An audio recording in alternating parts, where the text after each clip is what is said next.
Here's something that might surprise you. Some of the most important numbers predicting your future health aren't even the numbers your doctor is testing for. Today, I'm going to be tearing up the playbook that most doctors go by and giving you the true biological dashboard with the 12 specific markers that actually predict your future health that you have to know to be healthy. Welcome to the Dr. Josh Axe Show.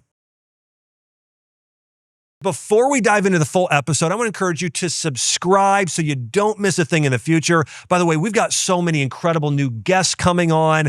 We've got so many new episodes coming out that I think are going to just blow your mind and add so much value to you and your health and your life. The best way to keep up with things is to subscribe and follow the show. Thanks so much for doing so. All right, let's dive into the content. And so right now, something strange is happening. Millions of people with normal labs are struggling with heart disease, diabetes, infertility, hypothyroidism, fatigue, brain fog, and rapid aging. And here's the shocking statistic. Over 90% of adults today have metabolic dysfunction. And many of these people look perfectly healthy on the outside. And so I want to give you an example of this as well. I had a patient, actually a friend of mine who is a doctor of chiropractic and functional medicine doctor. His wife had struggled with infertility for 5 years.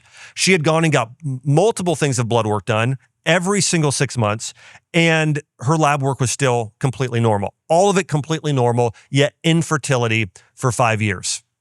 And she was following a paleo diet. She was taking loads of supplements. She was exercising, doing all of those things, still struggling with infertility. And finally, I went and ran very different labs on her.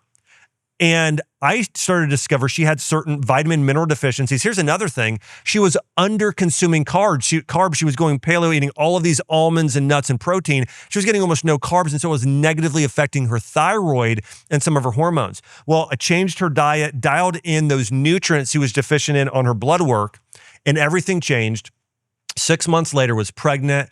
They had twins, and they now have, 4 kids at home and just thriving. But listen, isn't it incredible what identifying the right metrics can do? It could be the difference between you having incredible health or not having health, or having a child or not, or having energy or not, or overcoming a medical condition or not. And if you have a similar story, by the way, drop it in the comments to encourage others. I'd love to hear from you. If you ever struggle with a chronic health issue and you discovered one thing that was keeping you from getting there, what did you do and what did you overcome? Drop that in the comments. I'd love to hear your story.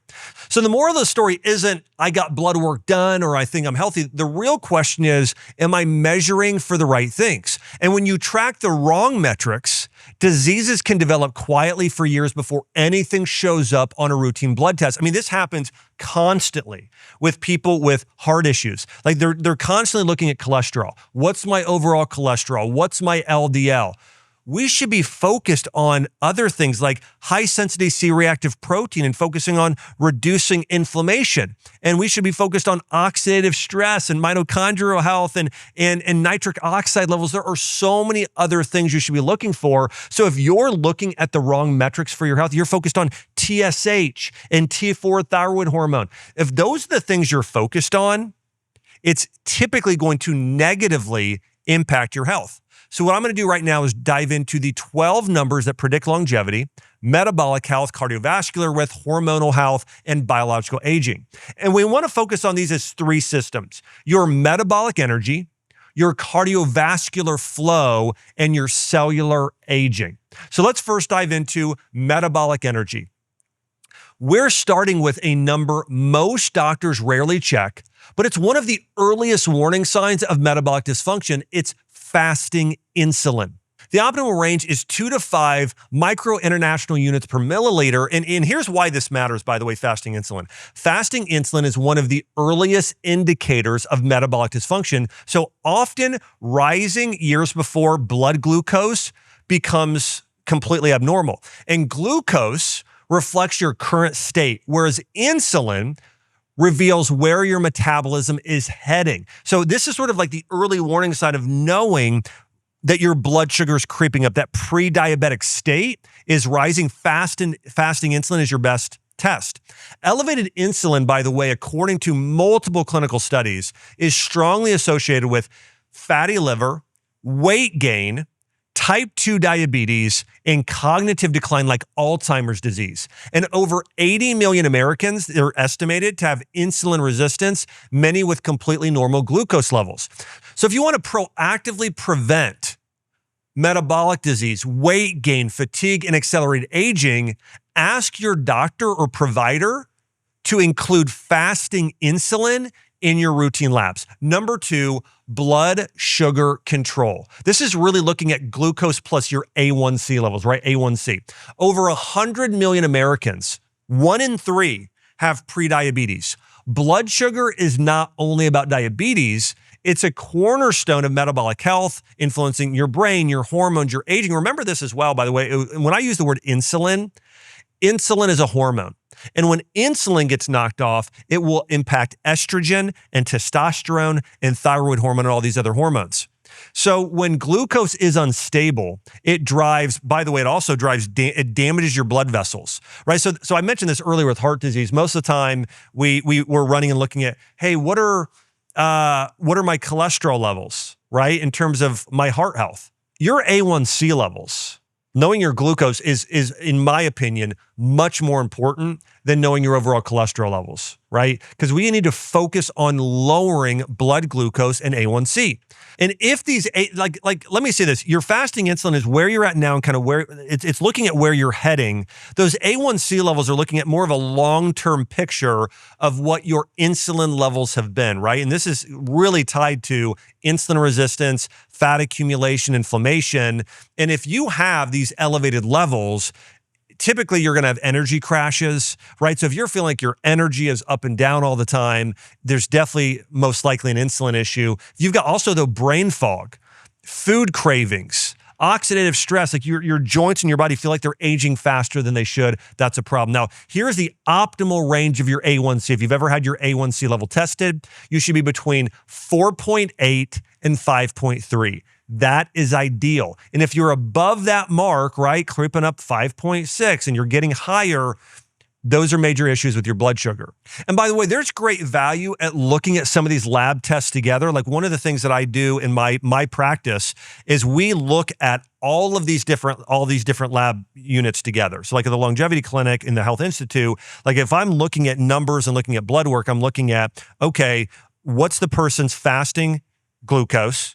What's their A1C? And you know what sometimes happens is I've had people with normal A1C, but they were still metabolically unhealthy because their fasting glucose was off, right? So that can happen. So, and one other test I really like, I want to mention here for metabolic health, is monitoring fasting glucose and A1C together, and sometimes doing a continuous glucose monitor right on the back of your arm, your tricep there, being able to see what foods most impact your blood sugar and insulin. There's a lot of value there as well. But again, testing blood glucose and insulin is one of the most important markers for your metabolic health and energy. Now, here's number 3, cortisol and sleep quality. We want to know what these markers are. One of the most overlooked drivers of your health is not just your one-time cortisol level, but your cortisol rhythm. By the way, I want to mention this. Cortisol is not an enemy, right? You need it for energy. You need it to be alert. It's really important. It's just about timing. You want cortisol high in the morning and low at night. You need balance and you need rhythm. When the rhythm is off, everything feels harder. It's hard to get out of bed in the morning. You're tired in the afternoon. You're just exhausted at night. And then what happens, somehow, even though you're exhausted, you can't sleep at night, right? Because cortisol is spiking while you're trying to sleep and melatonin won't come up. It's all about getting that cortisol melatonin back into balance, all right? And again, if your cortisol is too low in the morning, you're going to be sluggish and feel foggy in the morning, okay? If it's too high at night, again, it blocks sleep and recovery. Right? So we really want to know what those cortisol levels are for longevity and for health. And if it's off, accelerated aging, hormone imbalance, inflammation. Remember this, cortisol is the master hormone. When it gets knocked off, it'll then impact insulin and then estrogen and testosterone and thyroid hormones, and it'll knock off every other hormone in your body. So if there's one hormone you want to fix, it's cortisol. Number 2 is insulin. In fact, almost all hormone conditions come down to fixing cortisol and insulin first. Now, I want to talk about the importance of sleep and how that impacts cortisol. Listen to this. Just 4 nights of getting 4.5 hours of sleep a night can reduce insulin sensitivity by 30%, even in healthy adults. Okay. So if you aren't getting enough sleep in the matter of a few days, it will completely destroy and harm your insulin sensitivity, right? And so here's what you want to do. Number 1, there's great value in first thing in the morning, getting outside within 30 to 60 minutes of waking up and getting that natural sunlight. And by the way, it's about 10 to 50 times brighter outside than even inside when you have lights on in your home. It's way brighter outside. And so you need that level of brightness and those rays, UV rays hitting your body in order for cortisol to truly turn on at the level it should. So you want to get outside, even if it's for a 20-minute walk, even if you got to get bundled up, ideally get outside first thing in the morning. And then, of course, you know this, avoid late night blue light, right? It's sending signals for cortisol to stay high. And you want to keep those sleep-wake times constant. Do everything you can to support those cortisol, melatonin rhythms. Now, here is a number your doctor has likely never, ever tested for.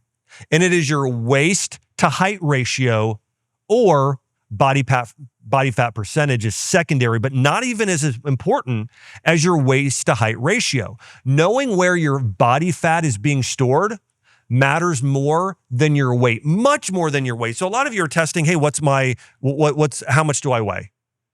That is not near as important as where your body fat is being stored. This is the last metric I want to talk about in this metabolic energy section, but it's really important. Research shows waist to height ratio outperforms BMI in predicting risk of mortality in almost all diseases, according to the University of Pittsburgh, a study out of there. And it reflects, here's what it reflects. When you have weight right in the middle, right on your waist, right on your tummy and belly button, it reflects visceral fat. And that type of fat, which is the fat that surrounds your organs, like fat around your liver and your digestive organs and pancreas and immune system, when you have visceral fat around your organs, it is much more dangerous than body fat anywhere else in the body. And it drives 24/7 inflammation and insulin resistance. So the more body fat, listen, if you have some body fat on your arms or some on your legs, or it's distributed kind of throughout your body in different areas, that's not near as harmful as if you are holding on to that body fat right in your midsection. That type of body fat is continually, just think about this visually, what's happening. It is, if you have that type of body fat, it is continually releasing and flooding inflammation and basically damaging and harming your entire body, okay? Most people don't think of fat as an organ. Your body fat is an organ, like your heart is an organ, like your brain is an organ. Body fat is an organ that will release these chemicals driving constant inflammation. So if you can lose that type of body fat in particular, what it does to your health and longevity is absolutely incredible. It will start to reverse heart disease. You'll start to reverse cancer risk, dementia. So not only will you lose weight and look better and feel better, but you're reducing your risk of every disease you can think of. And here's something that happens sometimes too. You know, when I have people come into practice, sometimes people will have normal body fat percentage, but still carry high visceral fat and a higher mortality risk. You know, one of the things in my practice, we have this really advanced body fat analyzer that also tests for height to weight circumference, but it looks at exactly where your body fat is around exactly what organ. So we kind of know where the risk is, maybe certain supplements to take, what to do there in order to start to reverse the disease. But just know this, if there's fat in the midsection, you want to be very proactive at losing that fat, right? Because if you have that fat in this midsection, chronic inflammation, fatty liver tendency, cardiovascular disease risk, insulin resistance, those things are all going to happen. So now let's go into part 2, your cardiovascular system markers. All right. Once metabolic health breaks down, the next system that's affected is your cardiovascular system. And cardiovascular disease to this day remains the #1 cause of death worldwide. So you want to pay close attention to this section for your biological dashboard. Okay, so we talked about this earlier, right? Cholesterol. Cholesterol travels in tiny vehicles, right? It's like a vehicle driving things around in your body, these lipoproteins. And when you're looking at the traditional LDL-C test, it tells you the weight of the cargo. All right. So you're looking at, and so what LDL cholesterol is looking at is the weight of the cargo that is being driven through your blood that's being transported. Okay. But it does not tell you the number of vehicles on the road, which is way more important. ApoB actually counts the vehicles, and it's the number of vehicles that leads to traffic, or what we call plaque buildup, actually in your arteries. I mean, think about, for many of you, you likely know your overall cholesterol levels or your LDL levels, or maybe even your triglycerides. How many of you right now know what your ApoB is? That's what actually matters. It's not how large the trucks are. It's how many are on the road that's causing the traffic jam in your bloodstream. So a few big trucks, okay, that's high cholesterol, that's low risk. That's not an issue if you have general high LDL. Tons of small cars taking up the roadway, right? And let's say your cholesterol levels are normal. Let's say you're 160 or something, but you have a lot of this high ApoB, you have a very high risk of a heart attack or stroke.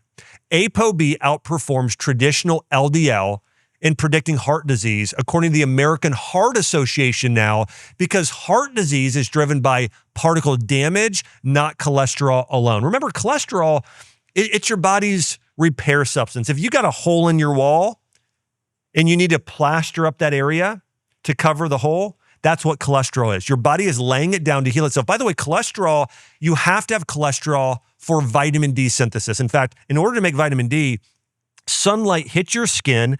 The sunlight takes the cholesterol in your skin, and that's what's turned into vitamin D, okay? In order for you to create testosterone or other hormones like progesterone, your body uses cholesterol to actually build those hormones. So if you just go and take a statin drug or focus on, I'm going to do everything to get my cholesterol down, that's not fixing the issue. We don't want to really focus on LDL. We want to focus on minimizing the number of cars on the road, which is ApoB, and that's actually what predicts heart attack, arterial plaque buildup, atherosclerosis, and potential stroke.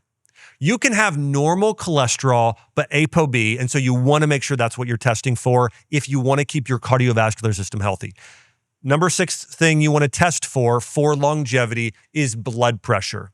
Over 1.4 billion people worldwide have hypertension, and many are undiagnosed. And I want to share with you, this was my father-in-law. We know now, very late, that he had very high blood pressure, and we didn't realize it. And we believe this is why he had a major heart attack.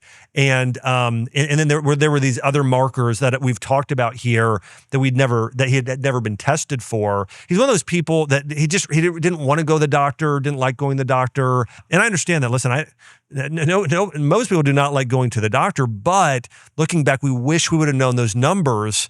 And so listen, when it comes to blood pressure, it's really important that if yours is high, that you do everything you can to drive it down, and you want to start with trying to do that naturally. Your optimal range of blood pressure is 120 to 180, and some people that are healthy are going to be lower than that, probably in the 110s. I mean, I want to say I'm typically like 112 or 110 or something like that. I'm in the 110s somewhere typically with my blood pressure. But if yours gets over, especially that 129 marker, anywhere in the 130s, you really want to take action and start doing things for your blood pressure. Because what it's doing is it's constant strain on your blood vessels and organs in your heart. Okay. So think about it like this. Think about it's blood, it's pressure. Okay. So think about if you're like holding a dumbbell. Okay. If you are just holding up your arm, you can probably do that for a pretty long time. Okay. There's no extra weight there. Okay. There's no extra pressure. Okay.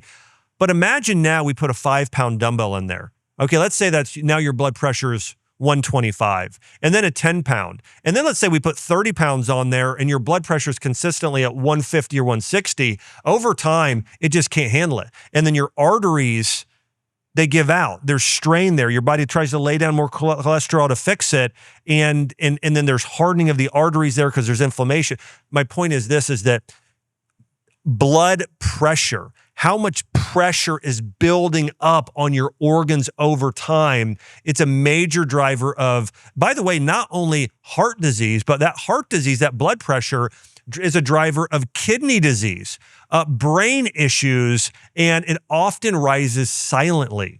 Elevated blood pressure strongly predicts heart disease, stroke, kidney dysfunction, and brain and cognitive decline. So here's the action steps. You want to monitor it regularly and know what yours is, and address those elevations through a diet like a biblical diet or a Mediterranean diet, right? You want to really focus on lots of protein, so high protein, high fiber, high nutrient. You want to do a lot of wild-caught fish like salmon. You want to do a lot of extra virgin olive oil. You want to focus on getting lots of berries, apples, and pomegranates, right? Those drivers that have really good fiber and really high antioxidant intake, because certain types of fiber can actually help get rid of inflammatory compounds in excess, certain types of cholesterol from your body as well. And then lots of steamed vegetables. That's really the ideal diet. Maybe even some nuts and seeds like walnuts and flax. Right? That's the sort of diet that is going to help heal your heart and lower blood pressure. And there's many supplements that can help there as well, such as hawthorn berry, high-dose omega-3 fatty acids, 2 to 3 grams of EPA, DHA a day, getting more of, fiber supplement. Garlic is wonderful. Turmeric and ginger tea is wonderful. Do everything you can to lower that blood pressure naturally. Magnesium, by the way, also helps relax those blood vessels, reducing that pressure, doing around 300 to 600 milligrams per day of a magnesium, like a magnesium glycinate or something like that. Number 7 marker you want to know for your own longevity and health is your VO2 max. Now, this is something rarely people get tested for, but especially if your focus is longevity and you want to be health and fit into your 60s, 70s, 80s, and 90s, this is a metric deeply tied to lifespan, your VO2 max. Now, I want to mention recently Chuck Norris passed away, and I was a big fan of Chuck Norris. I remember growing up, my dad loved Walker, Texas Ranger. So when I was in junior high and high school, I mean, my dad and I would watch Chuck Norris. You know, we loved all of the Chuck Norris memes and sayings, and we're a big fan of him. And when he was 85, so just last year, he hiked up a, I want to say a volcano or a mountain up to over 10,000 feet. Also, he was kickboxing at 85 and generally really healthy his entire life. And he's one of those people you'd look at and say, this person has a very, very high VO2 max. And this is why he was able to be very active, climbing mountains, kickboxing, doing sports and active with his whole family and grandkids all the way into his mid to late 80s. And VO2 max is one of the strongest predictors of longevity that's out there. Question for you, has yours ever been tested? Here's what VO2 max measures. Okay, it measures how efficiently your body utilizes oxygen. And this is a direct reflection of your cardio fitness, and it often predicts your mortality better than your BMI. So overall, it's something you really want to focus. By the way, when I was in track in high school, this is something we used to work on, and I used to do triathlons when I was younger. VO2 max was one of those metrics where it's sort of how fast can you catch your breath if you do something strenuous, or how fast you get out of breath. My wife Chelsea and I and our girls, we just did a trip out to Park City, and we started spending a lot of time out there recently. We love the mountains, and we miss the snow because my wife grew up in Minnesota, I grew up in Ohio, and so we spent a lot of time, like when we vacation, oftentimes throughout our life, like we've gone to the beach. And Chelsea's always loved the mountains, and so we started going there recently. And one thing we noticed is we've gone up this place where we stay in Park City. It's at like 8,200, 8,300 feet in the air and at altitude. And, we'll notice when we'll first get there, we get out of breath a little bit easier doing certain things. And I love it because I'm like, okay, this is testing and helping build up my VO2 max. It's always amazing when I get back to Nashville. from my Park City trips. Like we were out there for 2 or 3 weeks recently, and then my resting heart rate was so low. And I did a lot of triathlons in the past. So like my resting heart rate sometimes will be like 32. It's really low because I did so much cardiovascular fitness when I was younger and still try and maintain that. But after Park City, it's like my VO2 max is even higher with training at altitude. But there are loads of other ways to train your VO2 max. You don't have to go and stay up in the mountains for a month. There are ways to train it. And I also want to say this, low VO2 max is associated with higher all-cause mortality, accelerated aging, and metabolic disease. Okay, so you want to have a high VO2 max, all right? And you tend to train VO2 max with longer interval training. Okay, that tends to be how you train it. And so like, for instance, you could go and get on a spin bike. Let's say you're doing a Peloton ride. What it would tend to be is almost an equal, so if you're familiar with HIIT training, that can help VO2 max.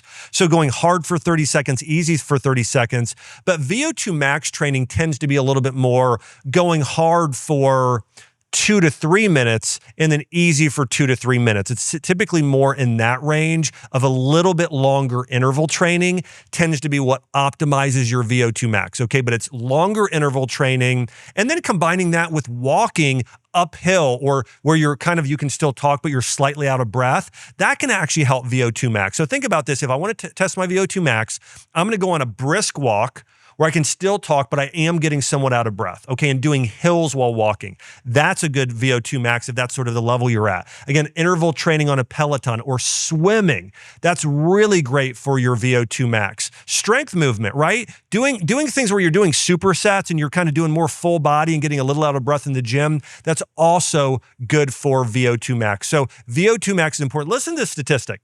The higher your VO2 max, if you have a high VO2 max, you have a 73% lower risk of early death. That's huge, 73% lower risk of early death with a high VO2 max. So, and it's really all about how fast can you catch your breath and how early do you get out of breath. That's sort of the thing that you can just maintain yourself. Okay, am I getting out of breath real easy here? I need to start working on my VO2 max. Number 8, your resting heart rate. When you have an elevated resting heart rate, that typically is indicative of reduced cardiovascular conditioning or physiological stress or poor recovery. Now, I just mentioned this. Mine tends to be in the 30s, okay? And part of this has to do with I trained doing, I've worked out my whole life, and I was a soccer player, and that's a lot of interval training. And then I was a triathlete and doing more of those interval sprints, and I ran track and field. So there was a lot of like VO2 max training in my history, but that also has a big impact on resting heart rate. Now, my resting heart rate will go up some if I am traveling and I am not recovered well, or if there's too much of a stress. So again, remember, it's a combination of things. It is your cardiovascular conditioning, but it's cardiovascular conditioning combined with your stress levels, combined with your recovery. Those are the things that impact your resting heart rate. And it reflects how hard your heart must work while it's resting, okay? A elevated resting heart rate strongly predicts increased all-cause mortality, reduced metabolic efficiency, and greater stress on your bodies and organs. And so the way you really lower resting heart rate by the way, if you've ever followed Brian Johnson, and by the way, I don't agree with everything he's done. For instance, when he took his son's blood and used that for his own health, I don't agree with that. I don't think that was a good thing for his son. But I do think it's really interesting following him because there's a lot of things that he has done well in testing himself and seeing what works. And so I do watch some of the things he does and say, okay, what are some things that have impacted his health? For instance, one of the things I saw he's doing is really focusing on lowering his resting heart rate. And he said he noticed that one of the greatest things that impacted his health positively in his sleep scores was getting better sleep, was getting his resting heart rate lower before bed. Right? So what happens with a lot of us is we're kind of going all night, and we eat a late dinner and we're watching shows or we're on our phone. Your heart rate stays up because you're kind of doing things and working, versus to get your resting heart rate down, you're turning off the lights, you're having conversation, you're eating earlier at night because your body has to work. Heart rate goes up some when it's digesting certain foods like carbohydrates. You're listening to an audiobook, you're something spiritual. People now are using these vagal nerve stimulators. in order to support their parasympathetic nerve system. Parasympathetic nerve system is all about rest, lower resting heart rate. Okay, so it's going to help. It's going to help all those things. So in order to optimize your resting heart rate, you want to focus on interval aerobic conditioning, getting good sleep, and stress regulation. Those things are all going to lower that resting heart rate. And basically, if your resting heart rate is low, it tends to mean your body is more like your battery's plugged in. Your body, your mitochondria is recharging. Your body is in a more optimized healing state. That's how I would think about your resting heart rate. And I look at my resting heart rate every night because I wake up, I wear an Oura ring at night, and I'll look at my metrics to see, okay, what was my deep sleep and my REM sleep, my overall sleep, and then I look at my HRV and I look at my resting heart rate. Those are the metrics I look at because they're very important for longevity. Hey guys, I'm here with my good friend, Dr. Dave Jockers. In fact, we've been friends for more than 20 years. He runs the podcast, the Dr. Dave Jockers Functional Nutrition Podcast. Dr. Dave, tell us a little bit about what your podcast is about. Yeah, absolutely. We dive deep on functional nutrition, really how to personalize your nutrition plan for better energy, mental clarity, better hormone balance. And we talk a lot about cellular health, mitochondrial function, cell membrane. We do a deep dive on every major nutrition topic and natural health topic. So everything you need right there at your fingertips. Dr. Jockers Functional Nutrition Podcast. I want to encourage you, run out and listen to the Dr. Jockers show. Again, I'm a big fan of it. I think you will be as well. All right, so now let's talk about cellular aging in this next section. This is the last section we're going to get into, and this might be the most important section where we look at the health of your cells.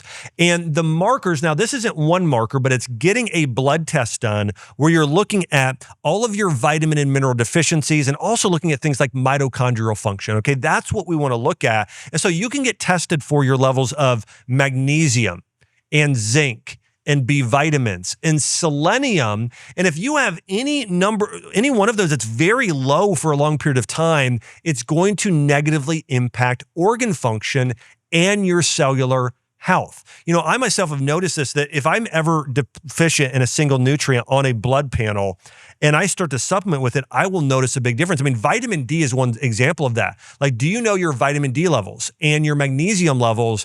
And there are ways of testing for these in the blood, and it is so, so powerful. So that's the first thing I would say is getting a blood test done to look at cellular markers. That would be my number one thing in terms of testing you could do to optimize your cellular health. Okay. And you can get that done at the Health Institute, the Longevity Clinic. And I'll talk about that here in a minute, at least getting on the waiting list for that really advanced blood work. Number 10 is this: high sensitivity CRP. hs-CRP tracks internal inflammation. This is kind of, that slow burning fire behind modern disease today, and you want your levels to be less than 1. That's ideal. And many people feel fine, but have elevated inflammation beneath the surface. And you might notice this too. If maybe your joints don't feel as young as they used to, you feel like you're aging a little more quickly, typically there's elevated CRP signals. And these are immune signals as well that cause persistent activation, can increase your risk of also things like autoimmune disease. And this low-grade inflammation damages your blood vessels, disrupts your hormones, impairs brain function, and overall accelerates biological aging. And elevated CRP, according to medical studies, is a very strong indicator of cardiovascular disease risk, metabolic dysfunction, and insulin resistance. And so I mentioned earlier, you want to be below 1 milligrams, right, per liter. If you're above 2 milligrams, you have a significantly higher risk of a heart attack, even with normal cholesterol. Now, here's the good news. Inflammation is highly responsive to lifestyle. If you can get on an anti-inflammatory diet, like I talked about earlier, high in wild-caught fish like salmon, organic meat, so high protein, steamed vegetables, extra virgin olive oil, eating some walnuts, avocado, doing, the berries and the apples and the pomegranate, if you can do that, you're going to reduce inflammation quickly. It's going to make a big difference, right? Getting sleep and stress management under control, gut health support, those things make the biggest difference on those CRP levels. Next up, HRV, your heart rate variability. Higher HRV reflects stronger physiological flexibility, and stress tolerance. If your HRV is low, okay, that means that your body is under a lot of stress, okay? And it really measures nervous system balance and your recovery capacity. Chronically low HRV means the body is stuck in a stress state, okay? And it's a good predictor of your body's overall resilience, how well your body recovers, your inflammation, a number of things there, but you want your HRV to be high or trending higher. And sometimes I want to mention trends matter more than isolated readings. For instance, like looking at my Oura ring over time, I'm able to see, okay, is my HRV getting better and better, or my sleep score is getting better and better? You want to be looking for those improvements, right? And my HRV is very closely for me, I notice the biggest thing, it's stress. That's the single biggest thing that impacts it. The second biggest thing after stress is sleep, okay? And then balanced training. Training, but not overtraining. That balance of working out hard, but also playing and resting well, okay? But really sleep and stress, sleep and stress, sleep and stress. Biggest things that impact HRV, and then that balance in training. If you can do that, your HRV is gonna go up. It's a major predictor of longevity. And then number 12, muscle and strength score, okay? One of the most overlooked predictors of longevity is your muscle mass, and it declines drastically after 40 if you're not maintaining it. You know, think about muscle like this. Muscle is your retirement account for aging. Every workout is a deposit. And let me mention this, when you are adding on muscle mass, the one important thing as well is that you're doing it in a way to where you're not going to get injured with right movement. You know, I see a lot of people when I go and work out at the gym. And there's a lot of those guys in there, I can tell they're probably taking testosterone, they're working out hard, they're doing a lot, but they are working out in a way to where I can tell they're probably injuring their shoulders or their backs. And I see this in young people too right now. So there's a number of people, like I saw someone in there this morning, and there's this guy in his 30s doing really heavy deadlifts, but his form was poor. And I thought, you know what? Like, he's putting on muscle right now, but he's also injuring his low back every time he lifts. And it's just a matter of time before he has facet syndrome or blows or damages a disc or has an injury. And so here's the thing.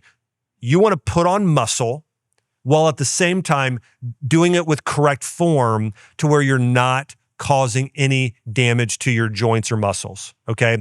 But as I mentioned, you do want to add on muscle mass or maintain it as you age. Muscle provides built-in metabolic stability. Remember I said this earlier, your body fat's an organ, your muscle's an organ too. Where body fat is releasing chemicals that cause inflammation, your muscles are allowing your body to keep insulin more balanced. It's like longevity insurance, okay? It regulates glucose, it improves insulin sensitivity, it reduces inflammation. Muscle does all of those things. And the earlier you invest, the more it compounds. Now, here's the problem with low muscle mass. Low muscle mass strongly predicts frailty and loss of independence.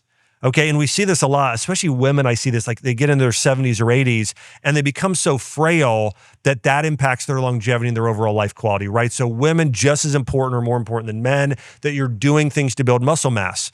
Again, we talked about higher risk of fall, slower recovery from stress or illness, increased all-cause mortality for people with low muscle mass. You want to have more muscle mass that's really based on you also being able to move functionally.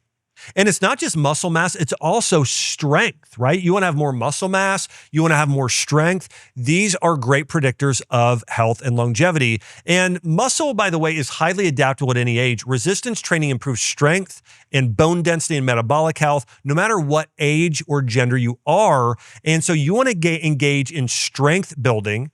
And here's one study, multiple studies have looked at. One of the greatest predictors of strength is your grip strength. And also being able to do functional movement. So say, can you do a squat where you sit back down and stand back up, right? Can you do a hip hinge? Can you hold on to a pull-up bar, hold on to heavier dumbbells, right? You want to increase your grip strength and then your ability to do functional movement. A functional movement is like sitting down, right? You want to be able to sit down and stand up at all ages. Can you get from being on the floor all the way up to standing? So the more you can do those things sort of in a functional movement way, the better. right? So really for most people, it's really optimizing the strength of your butt and your legs and your hips and those sort of movements is a big thing that you do want to focus on. So let me recap some of these practical targets for you, right? You want to aim for a blood pressure of 120/80. You want to aim for A1C score of 5.0 to about 5.4, a high sensitivity CRP less than 1, waist to hip ratio less than 0.5, resting heart rate ideally in the 40s or 50s, but really 50s to 60s at the very least. You want to see your HRV trending upward, and your blood work, you want to see those in the optimal range, not normal, right? So like vitamin D, you don't want that in the teens or 20s. You want that in the 50s to 80s. You want those in the optimal when it comes to your blood work. And some of the metrics, again, you can do at home, others are wearables, or others you may need to see a doctor, but I wanted to do my due diligence in covering all of these things in depth. By the way, I want to mention this. The Health Institute currently offers cellular blood work analyzing your ApoB, your high sensitivity CRP, and your glucose. And so if you want to get that blood work done, you could reach out and go to thehealthinstitute.com and get that initial blood work done. And thousands have used our protocols with incredible results. Or actually, the best place you go to is mybloodwork.com. So if you just go to mybloodwork.com today, you can get that cellular blood work analysis. And by the way, at that website, we're doing the basic cellular blood panel now. We're working on expanding markers to include all of these things that we talked about. And if you want to keep up to date with that full panel, just sign up for the newsletter. The link is in the description to be the first to know about the really advanced intracellular blood panel that not only looks at what are the markers at in your blood, but what are they in the cell. So remember this, test, don't guess, right? You can't improve what you don't measure. So I want to encourage you, keep track of this on your phone or somewhere. Have your own dashboard where you're keeping track of your resting heart rate and your sleep scores. And again, like I'm doing this right now, many of these with an Oura ring, but I also get my annual blood work done where I'm keeping track of all this and then have a plan to continually prove it week after week, regularly throughout the year. And these metrics can be improved with lifestyle, nutrition, and natural interventions. So here's this week's challenge. Pick one of those markers we talked about and start to monitor where you are in at least one. If you could do all of them, that would be amazing, but at least one, or maybe you think, hey, I could do 2 or 3. Figure out some of those markers that you can start to test and start to look at them every single month and see where you're at to see if you're improving. And what I'm going to do on this show is we're going to continue to dive into more of these markers as the years go on and do everything I can to teach you how to improve your longevity metrics. I want to say thanks so much for tuning in here to the Dr. Josh Axe Show, where each and every week we dive deep on how to heal physically, mentally, spiritually.